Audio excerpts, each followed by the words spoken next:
We have been zeroing in on Biden's foreign policy this morning. Secretary of State Anthony Blinken returning to the Middle East today for the 5th trip there since October 7th. Of course, that's when the Israel attack began. It comes as the U.S. is conducting its response to the Iranian-backed militia attack. That attack killed 3 of our American soldiers in Jordan over a week ago. The U.S. striking a Houthi anti-ship and land attack cruise missile in Yemen yesterday, marking a 3rd consecutive day of strikes on Iranian-backed targets. I spoke with former President Trump about it yesterday on Sunday Morning Futures. Here's what the 45th president said about the U.S.'s response. What should be the response from the United States, and what do you think about Biden's response? Well, if you're going to not want a widening war, then you're going to have to be a lot tougher initially. He showed his cards. Because right now, number one, he shouldn't even be talking about what he's going to do. He shouldn't say he's going to do anything. He's going to do much or very little. But he's incompetent. Everybody knows it. Joining me right now is Heritage Foundation Vice President of National Security and Foreign Policy and Deputy National Security Advisor under President Trump, Victoria Coates, back with me. Victoria, good to see you. Thanks very much for being here. Good morning, Maria. Good to be with you. Give us your reaction to the interview with President Trump as it relates to Biden's foreign policy decisions.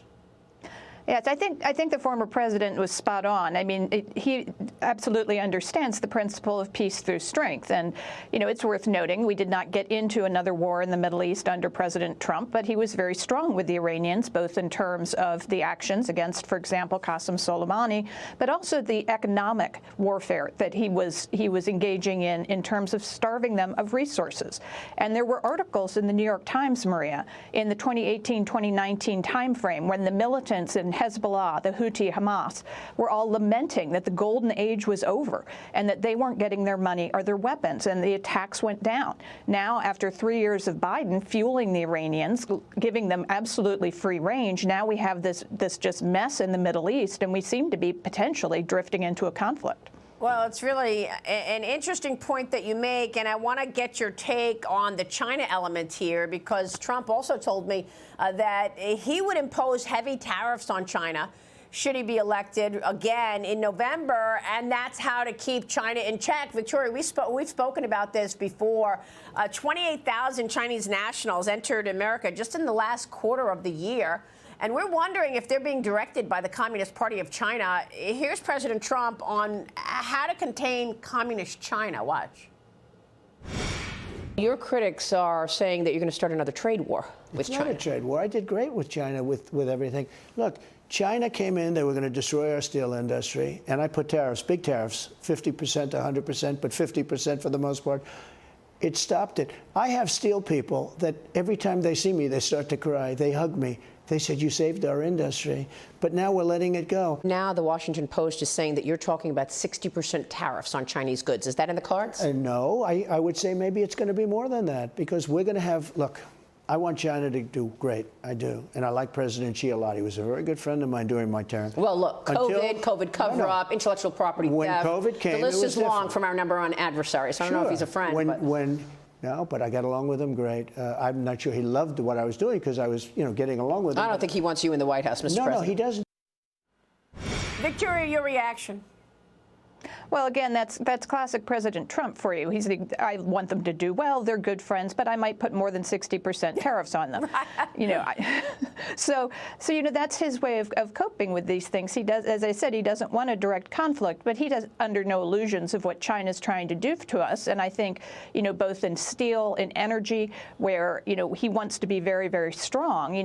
That policy as a candidate, I think, is going to be really appealing to the American people, and I think it's going to make China extremely nervous. Well, it's a good point that you're making about Biden's liquefied gas export ban. Let's talk about that for a second, Victoria, because here you've got a policy change from the White House that touches not just economic impact, but also national security issues. No, it's really disgraceful. And what they did is they paused the export license consideration. So we have all these mega projects, primarily in Louisiana, but also in Texas. You're going to have venture capital opening CP2, the biggest natural gas export facility in the world.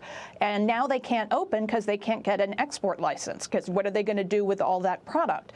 And so all of our friends in Europe that are coming to depend on American natural gas, nice, clean American natural gas, are going to be concerned. But then also potential new markets that gas could go to. India, that needs to convert from its coal plants for electric generation. What a great thing that would be for the environment. You look at Japan, which, although it is decreasing its overall imports of natural gas, is increasing its U.S. natural imports imports. They might need more if we have a disruption in the Strait of Hormuz, for example, that prevents their Middle Eastern supplies from getting there. So this is just wrong-headed. It's bad for American business, bad for American jobs, bad for American energy prices, but then bad for our friends overseas as well. Well, Victoria, we've been talking about the wide-open border all morning this morning, and of course, President Trump also attacked Biden's policy on the border, given the fact that this has become the #1 national security concern because we don't know who's coming in. We had 50 people who were on the terrorist watch list encountered at the border. No mention of how many people have already gotten in who are would-be terrorists. Victoria, thoughts there? Well, this is really, I think, the #1 concern. And for the first time in our Index of Military Strength at the Heritage Foundation this year, we started to address border issues as a primary security concern. And as you say, we don't know who's coming in, who's already here, how we might get them out. I think the president's supplemental request that finally dropped yesterday is a disgrace along these lines. It does nothing but codify Biden's failed border policies. It's only going to encourage more mass migration. I think that all conservatives, as President Trump said, need to oppose this thing from the get-go and ensure that if we do go forward with any agreement, it will actually exercise Biden's existing authorities to close down the border. Yeah, and then it becomes law. So, Victoria, all really important points that you make. We so appreciate your time this morning. Thank you.